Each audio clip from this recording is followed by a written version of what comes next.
Alors vous le savez, on vous invite à découvrir de saines lectures très régulièrement et une consommation saine des comic books, mais pour autant aujourd'hui on va faire un peu dans le fétichisme et ça nous arrive régulièrement quand on traite des albums, des ouvrages publiés par 404 comics, mais autrefois 404 comics, aujourd'hui 404 graphiques, donc changement d'appellation pour l'éditeur.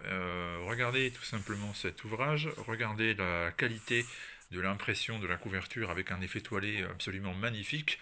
Chaque ouvrage de 404 est différent des autres en termes de format, en termes de proposition éditoriale, la manière dont c'est imprimé, la qualité des pages. Il y a un restitué des couleurs qui est absolument stupéfiant.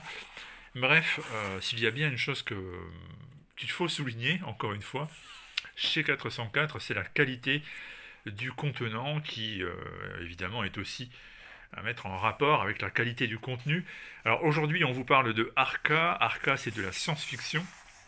L'héroïne, c'est cette adolescente qui s'appelle Perséphone, qui va bientôt atteindre la majorité, c'est une question de jours.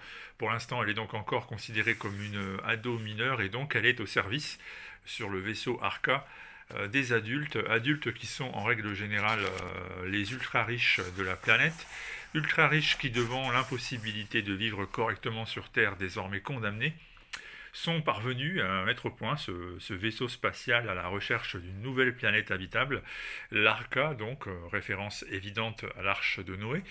Et les jeunes sur l'Arca sont au service des citoyens les plus âgés et ils sont un peu là pour faire finalement tout ce qu'il convient de faire.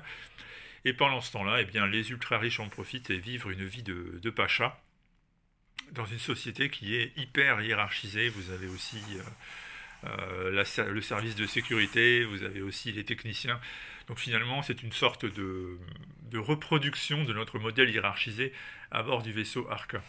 Alors quelque part, je vous raconte tout ça et en même temps, je vous mens, parce que pour bien comprendre en réalité où va en venir Arca, bah, il faut le lire. Je ne peux absolument pas vous parler du twist décisif, parce que là, je vous cache toute l'histoire.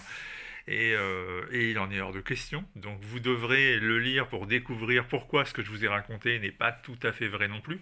C'est une réussite brillante, absolument brillante, parce que c'est de la science-fiction dans le meilleur sens du terme. C'est donc un commentaire social sur ce que nous vivons nous aujourd'hui. L'histoire, elle est très bien écrite, il n'y a aucun problème là-dessus. On prend un grand plaisir à suivre Perséphone, à voir ses désillusions commencer à s'empiler les unes sur les autres. Les artistes de cet ouvrage, eh bien, c'est Van Jensen et Jesse Lonergan, scénario et dessin.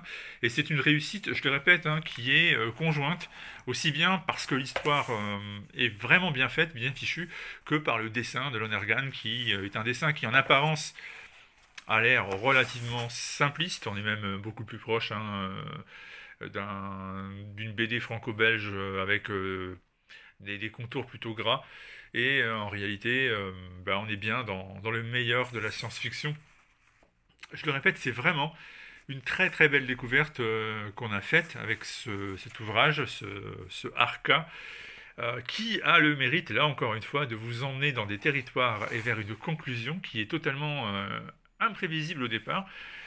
Et peu à peu, donc plus le mensonge se fissure, plus cette idée de se retrouver sur une nouvelle planète un jour ou l'autre, il faut patienter, chacun doit accomplir sa tâche et doit respecter sa place, et bien tout ça finit par se fissurer et on aboutit à une conclusion qui, rien que pour la conclusion, je vous invite vraiment à vous procurer l'ouvrage parce que ça en vaut la peine et j'aime quand tout à coup un récit est capable de prendre des chemins qui ne sont pas du tout ceux sur lesquels il semblait se diriger au départ.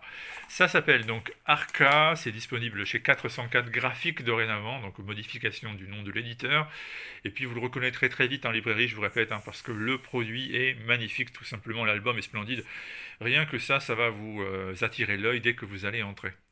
Ce soir, sortie du mag, le numéro du mois d'avril, on reparlera de Arca, il est à l'honneur dans le cahier critique. Raison de plus pour se précipiter, le télécharger, le lire en ligne, c'est comme vous voulez. De toute façon, c'est gratuit. À très vite.